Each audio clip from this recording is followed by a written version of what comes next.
So good morning. Hi, Kate. It's lovely to finally chat, finally speak face to face because we've only been emailing and phone calls. I know. It's so lovely to chat. Yeah, so lovely. I'm very much looking forward to being able to give you a hug in person at some point, hopefully in Melbourne or Sydney, Oh, if we yeah. can do that at some point. We could potentially meet in the middle, or if that's a thing, we can, oh no, borders and what have you. Yeah. Um, I just have to say, I have so much admiration. I think I've done a video before praising about you and how inspiring you are and how you just always have something moving forward, especially coming out of that ridiculous, COVID lockdowns that, you've been in Melbourne, which has been probably the harshest in Australia.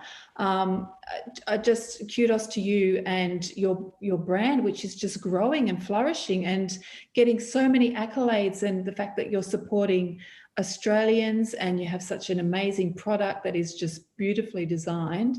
I just wanted to say, just absolutely love your work. Oh, thank you, Nikki. Thank you. Well, it's definitely a team effort, yeah, with a whole lot of people coming together, for the greater good to make a great product that benefits a whole lot of people. So it's been a wonderful experience. Oh, amazing. And everyone would know you for your bags, which are just insane and beautifully designed and just so functional.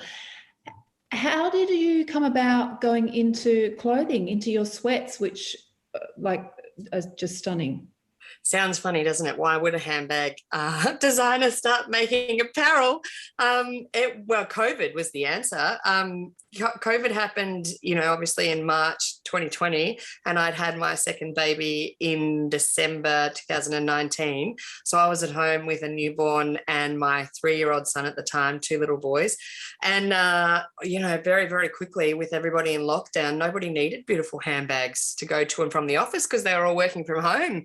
And even though I do have an incredibly supportive and loyal customer base who continued to buy bags, literally would have been just to carry things around their house, which is amazing support. Sales obviously did diminish because there was no need. Like, COVID completely changed the need my product served. There was no longer any commuting, and you didn't really need to organise your things between offices and between meetings in the same way that you had before. And then on top of that, I've always been a big fan of the slogan top, and I was having a rough time at home with 2 little ones, as everybody would have been. And I had put up a picture on my personal Instagram of a top that I've got that says superhero, and was needing to think quick about how the business could be turned around to save it.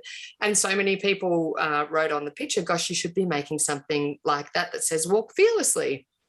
And that's where the idea sparked. And, all of a sudden it was like, gosh, wouldn't that be great if I could make something as simple as a sweatshirt, which isn't simple.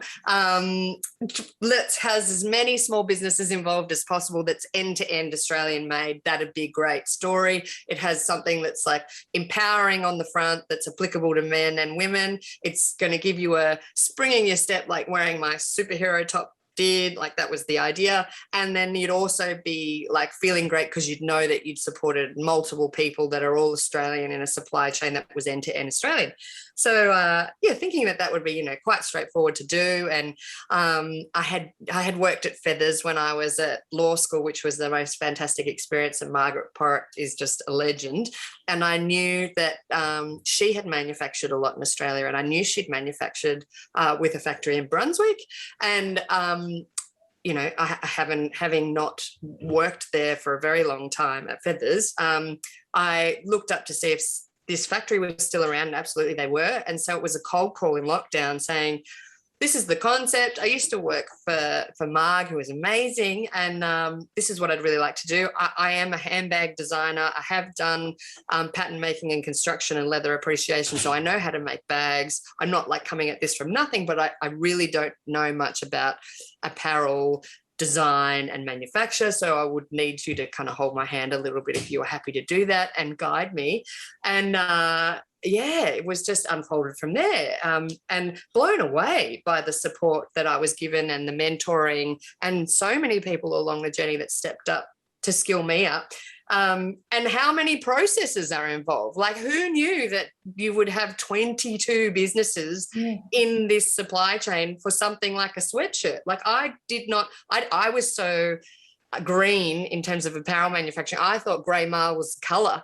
I didn't realize that that was two threads that are woven together to create that fabric. I thought you dyed it that colour. And the guy at the weaving mill must have thought, oh, goodness, we've got a long way to go with this one. Yeah. And there's so many other instances along the way. That there were all these processes that I didn't realize. And I think from that, and how many hands touch a garment, and what the incredible opportunity there is to really bring that back, because so much of it was all here.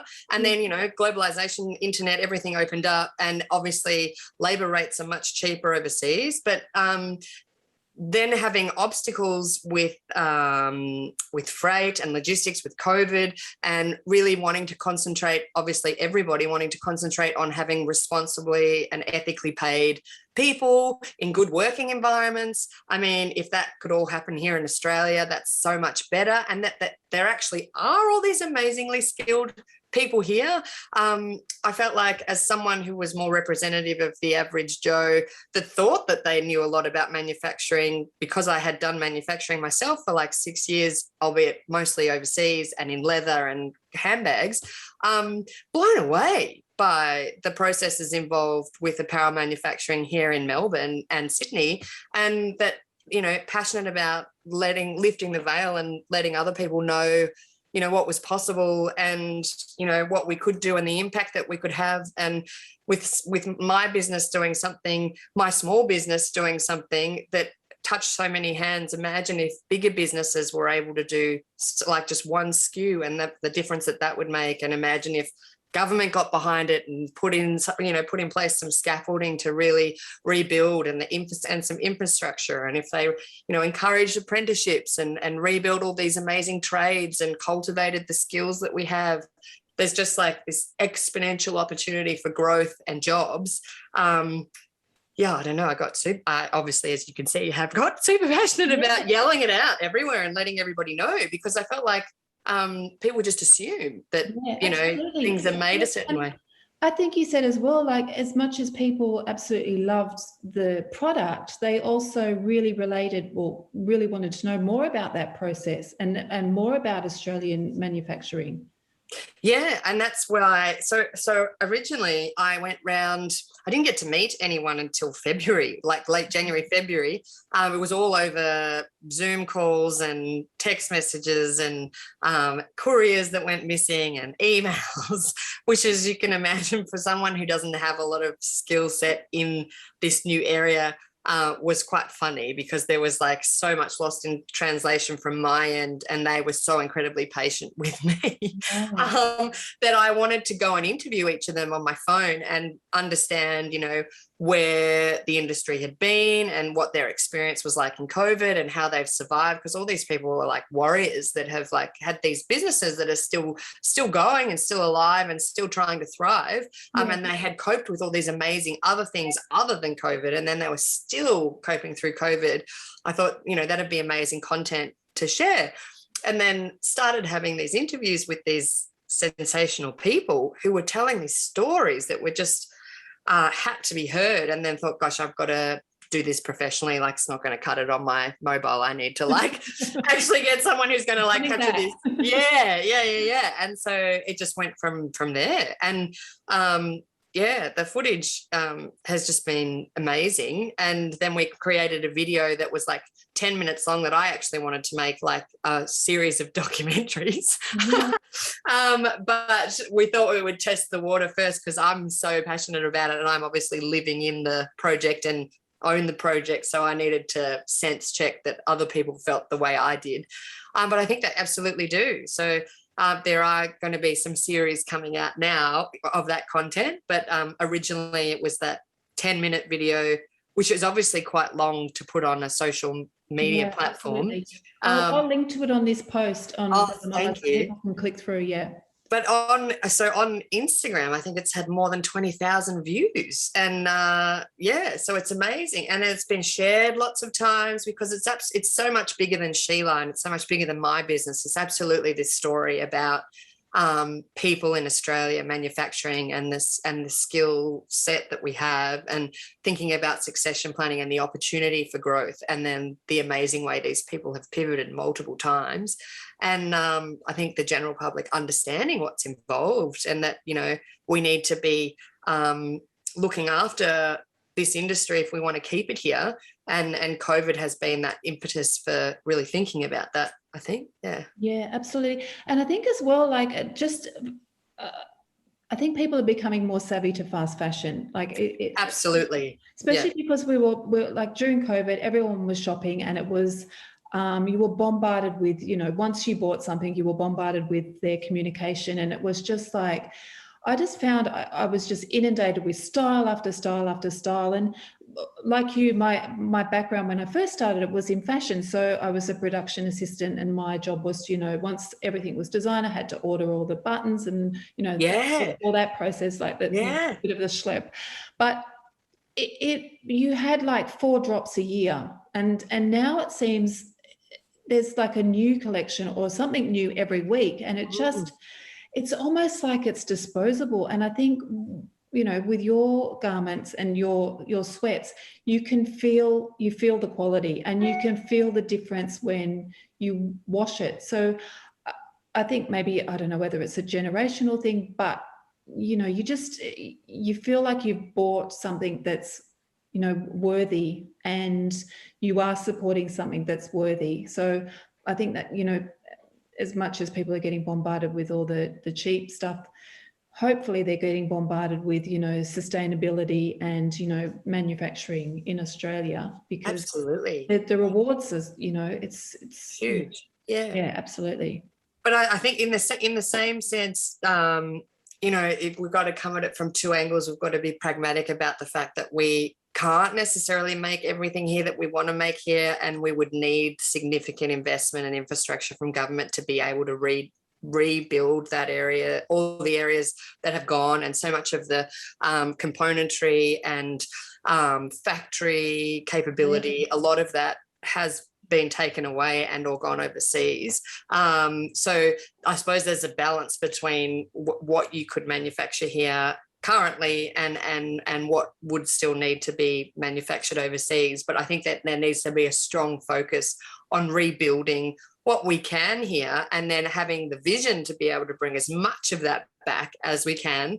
And then there's a massive piece around re-educating the consumer about what things actually cost and how many hands are involved. And if you're ethically and responsibly paying Australians to do that end-to-end piece, the difference that makes, and the quality difference that makes, and the fact that something's going to last a lot longer, and all fitting into that circular piece and sustainable piece as well, and reducing your carbon footprint, and actually having full awareness and control over where a garment has gone, I think is also really important. And it's so nice to be able to go and be part of all of that process, and to have learned so much. I mean, it just was, anyone in the fashion industry would know, and you clearly would know if you were doing all the production pieces, but like, gosh, it's been great to know that, and then to be able to speak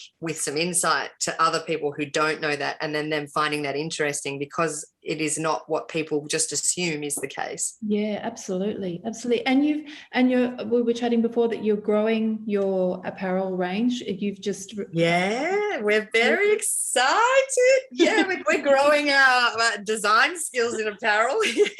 I stepped up to make a blazer, which is super exciting, and it's called the Walk Fearlessly blazer because it's got the mantra on the inside, so it's next to your heart.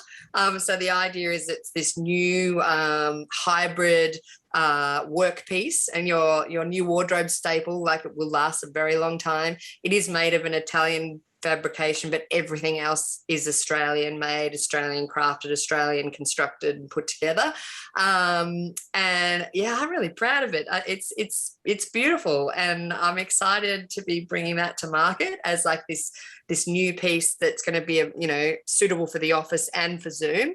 And yeah, we're looking forward to potentially bringing out some new pieces. So ideally we would have a collection for a runway. That's the big view. But the other plus is people are obviously coming out of lockdown now, so that they will need handbags again. So it's reconsidering how that's pulled together, because at the moment it's been very difficult to be able to manufacture handbags here. So they are all manufactured overseas, but being really conscious about how you're creating the handbags and having a much more considered lens on, you know, where the components are coming from and what materials you're using. And I think, right down to, I mean, we reinvigorated all of our packaging in the last 2 years so that was all recyclable as well. But yeah, I feel like there's a whole new lens after COVID, and I'm just trying to bring as much of my business as I can back on shore.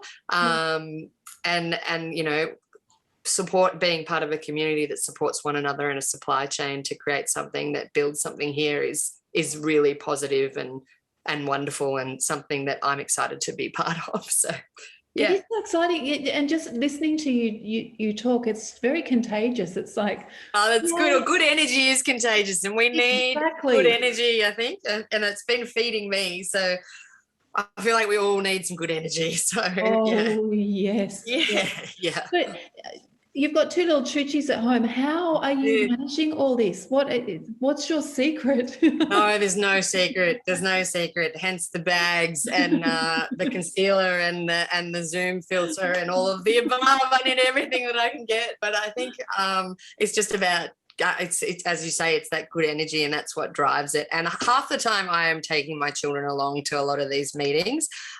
So yeah, I mean, you know, it's family friendly, and it's a blend, and you know, you just do what you can. I think lockdown was super difficult for everybody, particularly people at home with children or people at home by themselves. Yeah.